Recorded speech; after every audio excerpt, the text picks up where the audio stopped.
Hey guys, Ron here from Playboom Beach, and I'm just going to give you a quick flanking video. So this is the base that I decided I was going to flank. It's very heavy for its defenses right along the shoreline, and then the rest of the base doesn't really have a lot of defenses in it, with the headquarters sitting at the far back. So right off the bat, my biggest threat is going to be this flamethrower and the mines.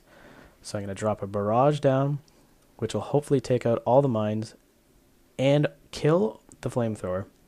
Unfortunately, it didn't get rid of the flamethrower, but my Zuccos will make quick work of it because they can outrange it. The only thing I need to worry about is that one mine that stayed up, but it won't be enough to kill my troops.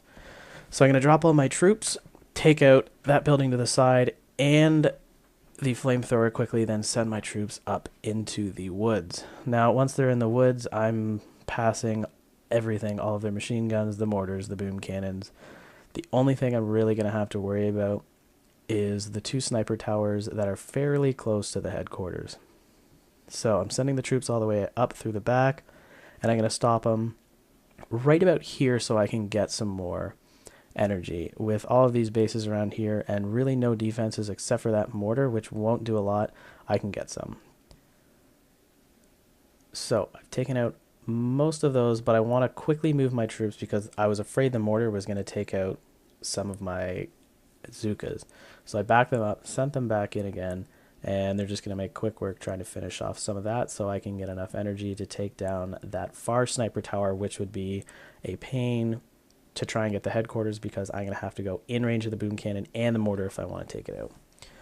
So I sent my troops as far back as I could, and they're going to come in and start making work on that first sniper tower. Once I take out that sniper tower, I'm going to use my energy to drop a missile on the second sniper tower. With the second sniper tower out of the way, the only thing left to do is drop a flare behind the headquarters and let the troops safely sit there without being attacked and take out the headquarters.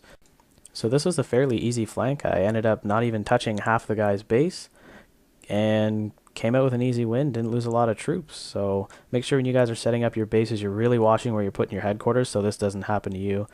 I did get a fair amount of resources and didn't really lose a lot of troops. So next what we're going to show you guys is another flanking video. This one's from Clayton from Playboom Beach, except he's going to do his raid with tanks instead of with troops. So this way we can show you how we can do raids with tanks, even though they do cost 2 energy each, and we can still do our raids with our normal troops. So what Clay's going to do is essentially the same thing I did for mine. He's going to send all his tanks on the right-hand side, and they're just going to go all the way around the base and start working their way in from the back. Once the troops are out in the back, it's really going to be fairly self-explanatory from there. He's got to take out those 2 cannons. The machine gun won't do too much damage, but better to get him out of the way, and the sniper tower. So he's going to get a lot of energy from getting rid of those collectors, and that'll hopefully take out the cannon with the barrage, which it did. Then he just has to worry about the other cannon and the sniper tower. So as you can see, he's just getting more energy and more energy. Starting to move the troops back because they're starting to take damage from that cannon, which is really going to hurt the tanks. And then he's going to send them back in. He throws a quick freeze down on the cannon, hoping that he will be able to take out the cannon without losing any tanks, which he did. So he still has 5 tanks up, and the only thing left to do is take out the headquarters. Unfortunately, he doesn't have enough energy to use a missile to take out that last sniper tower, and he's too afraid to send the flare in because the flare will move him closer towards more of the defenses. So he's just going to sit here and try and finish off the headquarters without losing too many tanks. Unfortunately, the sniper tower takes 2 or 3 tanks out just because they can't put out enough damage to quickly take out the headquarters. But as you can see, the flanks still worked. He ended up taking out the whole base and only had to touch about 4 or 5 defenses. So he came out with a victory and got a lot of resources compared to what I got. So as you can see, tanks still do work.